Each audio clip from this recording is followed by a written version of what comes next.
All right. Hello and welcome, everyone. We're going to go ahead and get started. We're so glad you're joining us today. Our team is happy to share about this project that will provide a new sport court at Mountain View Champions Park. My name is Liana. I work in community engagement with THPRD, and I'll be facilitating this virtual meeting. And I'd like to just take a moment to acknowledge all the community members who are joining us, whether that's live here in this meeting or later on YouTube. We deeply appreciate your engagement. Soon, Matt Kilmartin, our project manager for the sport court, is going to give a short presentation along with some of our wonderful consultants joining us from NV5. We also have Gary Keck here from THPRD, our design and development manager. And during the presentation, if you have questions or comments to share, or if you're watching this later on YouTube and you have questions to comment or comments to share, we would love to hear from you. So you'll see in the chat, I have shared the webpage as well as Matt Kilmartin's email. And you can find the all the contact information there on the webpage as well for Matt Kilmartin. If for any reason we don't have an answer for your question, what we'll do is we'll do our best to get back to you to give you an answer. We wanted to let everyone know we are recording this meeting and sharing it with our community on the project's webpage to provide another avenue for everyone in our community to learn about the project. So please visit that webpage, share the YouTube with your neighbors, and we would love for you to share the survey with your neighbors as well, and Matt will talk a little bit more about that. I also wanted to note that we are keeping cameras and microphones off for attendees today, just to help us best ensure that this meeting is safe and friendly for all ages. Now I think what we'll do is we'll go ahead and jump into our presentation, and I'm going to give a little bit of background about the project in terms of community engagement, and then I'll turn it over to Matt to talk more about the project. So Matt, if you'd like, you can go ahead and share your screen.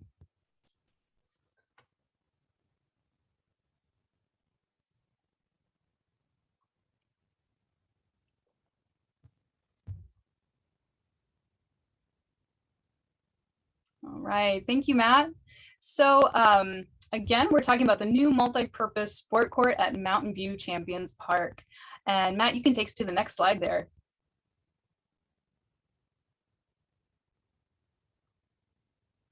All right, so the really interesting thing about this project, what makes it a little bit unique, is that it is a 2008 bond project. So it's actually our last bond project from the 2008 bond measure here at THPRD.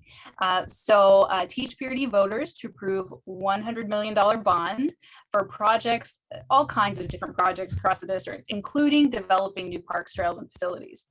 And so during that whole bond measure process, what we did was we went to community members and we asked, what do you most want to see in the district from this bond? And we got a ton of input, and we took that input and we heard input from our advisory committees, and we took a lot of different factors, and we found that we needed to land on a new multi-purpose sport court in the southwest area of our district, and that takes us to Mountain View Champions Park. So that is the background, how this project is funded. And just to be sure, you know, we want to be accountable and responsible to the public, the taxpayers, our community members in following through with this project. So you can take us to the next slide there, Matt. All right, one other really major important piece of community engagement that happened before we started this community engagement today for this project is something called our community visioning. And this was a huge project we embarked on in 2018 to 2020. And it was this project where we went out to our community members all across the district and asked what they wanted to see in our parks and our programs all across THPRD, what they wanted to see us doing. And so we had 13 visioning task force members. They were volunteers. They did all the outreach. They helped manage and guide a lot of the outreach for this project. It was multicultural, multilingual, multi-generational, and geographically diverse across the district. We heard from nearly 10,500 people. We got over 12,500 comments and ideas, and we had over 100 engagement opportunities. And so from all of this, we were fortunate to take all of this input and have a long-term guiding vision. And that is helping us bring community ideas to life. And so what we do is now that every project we embark on, we try to integrate that input as much as we can. And there were some major goal areas that came out of that visioning. And I've highlighted 3 here that are especially relevant to this project. The first one being every time we start a new project, we do as much as possible that we can to make it welcoming and inclusive, to include play for everyone, and make it as accessible and safe as possible that we can. So that is kind of a little bit of background of community engagement that's always guiding the work we do, including this project. So what I'm going to do is turn it over to Matt to talk more specifically about the project itself. Matt? Great, thank you, Liana. And good evening, everyone. As Liana mentioned, I'm Matt Kilmartin. I'm a park planner with Tualatin Hills Park and Recreation District and the district's project manager for this project. Also with us tonight are John and Tyler from the design firm NV5. John is a landscape architect and is the project manager for the consulting team. You'll hear from John in a minute. And Tyler is our project engineer and is also available here tonight to help answer questions. Okay, this vicinity map shows the project location where the new sport court improvements will be constructed. The site is located in the southeast corner of Mountain View Champions Park, shown at the center of this map. Each ring on the map represents a half-mile distance to provide some scale. It takes about 10 minutes to walk about a half mile. The park is walkable from the surrounding community and has good vehicular and pedestrian access from Farmington Road and 170th Avenue. Now, Mountain View Champions Park is truly one of the crown jewels of this park district, and the new multi-purpose sport court will supplement the great amenities already provided at this park. Like the other features of the park, the new sport court will be uniquely designed to be fully accessible and inclusive to people experiencing disabilities. The entire park is located on park and school district properties, and the park district has a shared use agreement with the Beaverton School District to share park amenities.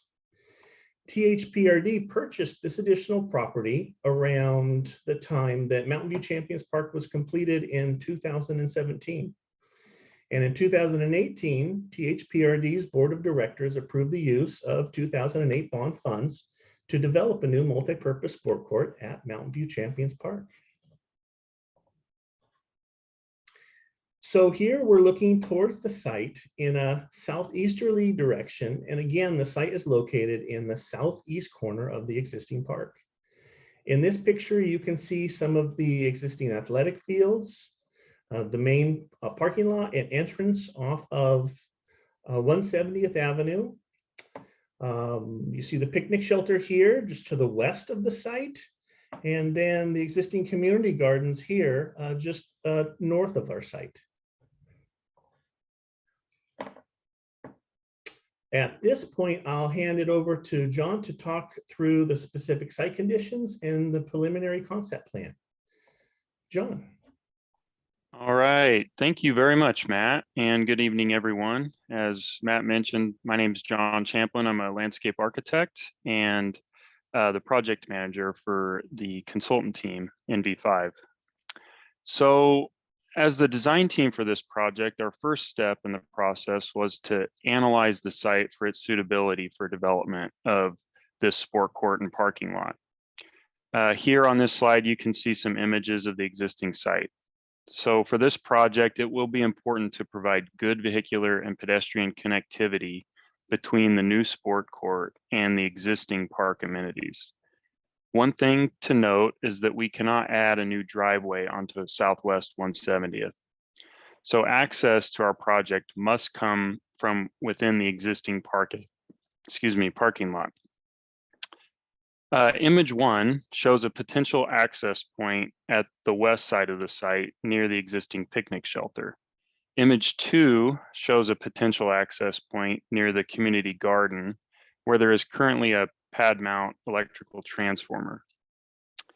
Images 3 and 4 show the project's buildable area, which is relatively flat and suitable for a sport court and additional parking.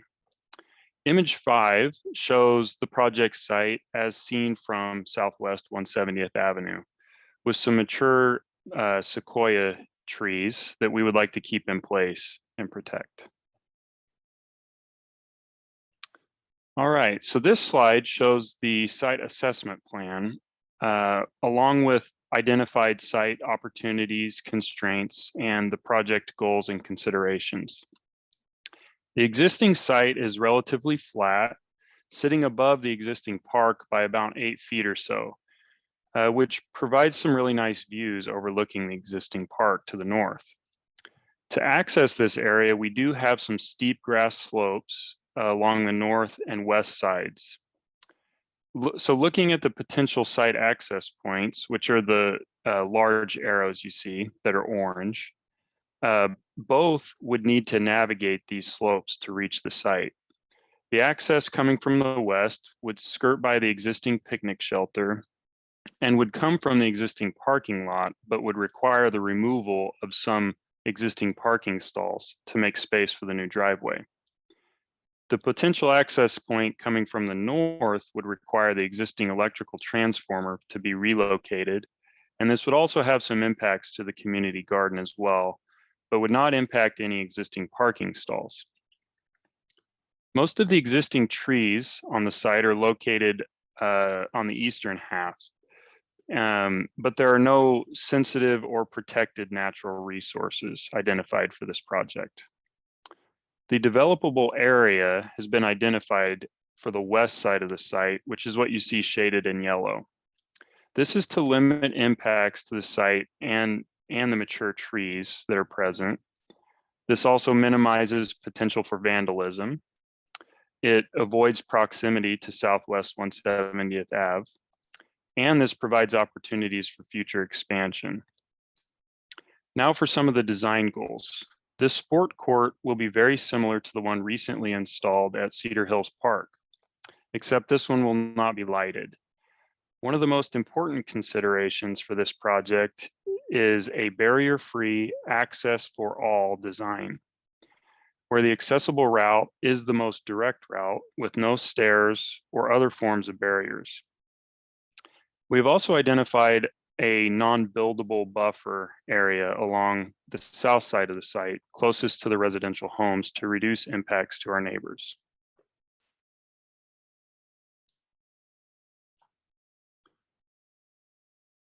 All right, next slide. Okay, so here is our preliminary concept plan. The first thing to note is that the sport court and walkways are barrier-free and fully accessible to people experiencing disabilities. Design examples of this are wide access paved pathways with soft angle turns, soft slopes. There are no steps present in the design, and the most direct and shortest routes to and from the sport court will have easy to read wayfinding signage. We have wide access gates into the sport court with direct routes from the parking lot. And we'll also have visually contrasting striping on the sport court surface once specific sports are assigned. There is a spectator area for viewing as well for the sport court, with spaces for mobility devices and benches. The parking lot includes ADA parking with curbless transitions to the paved walkways. So now in terms of the site layout, the driveway access will come from the north to limit impacts to the existing parking lot. We'll need to relocate the existing electrical transformer and modify the entrance to the community garden to accommodate the new access drive. Due to the steepness of this access drive, the pedestrian walkway will come from the west side, which is also a more direct pedestrian route to the existing park amenities. The new parking lot includes the 2 ADA stalls along with 19 standard parking stalls. The size of the sport court shown here is 100 feet long by 65 feet wide and will be surrounded by a 10-foot tall chain link fence around the full perimeter, along with the 2 access gates previously mentioned on the north side of the court. A stormwater facility is shown to the north of the sport court and parking lot, and this will collect and treat the project's stormwater runoff from all the new impervious areas. The lawn just to the north of the sport court will be preserved as a great place to overlook the rest of the park. Overall, this plan is designed with a minimal footprint on the west side of the site to minimize site impacts and construction costs, while also providing space for future expansion if the district ever decides to do so. And with that, I will turn it back over to Matt.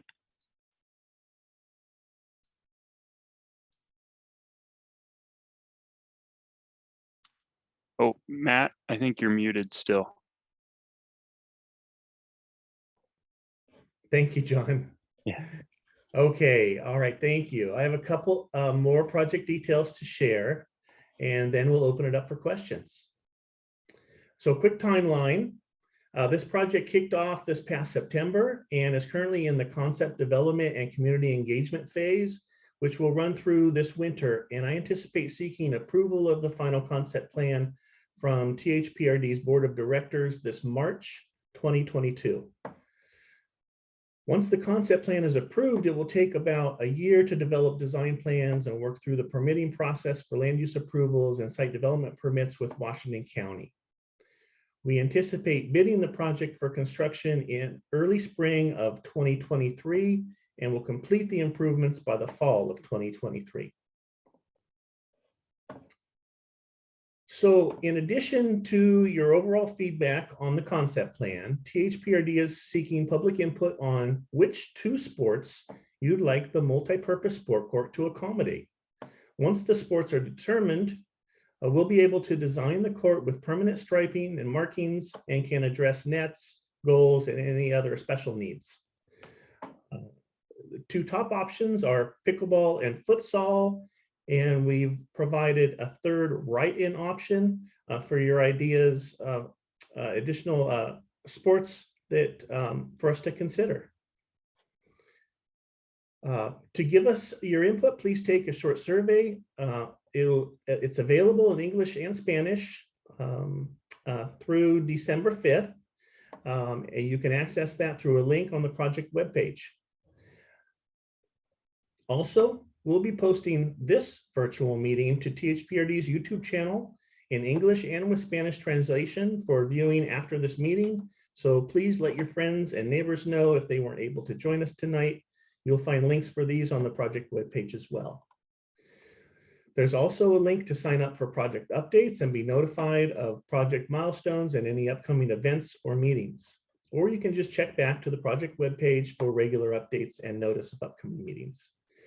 And lastly, we'll be holding a second neighborhood meeting in a couple months, probably around mid-December, to review the final concept plan and unveil which two sports were selected for the sport court. This neighborhood meeting will be held prior to the concept plan going to the board for approval.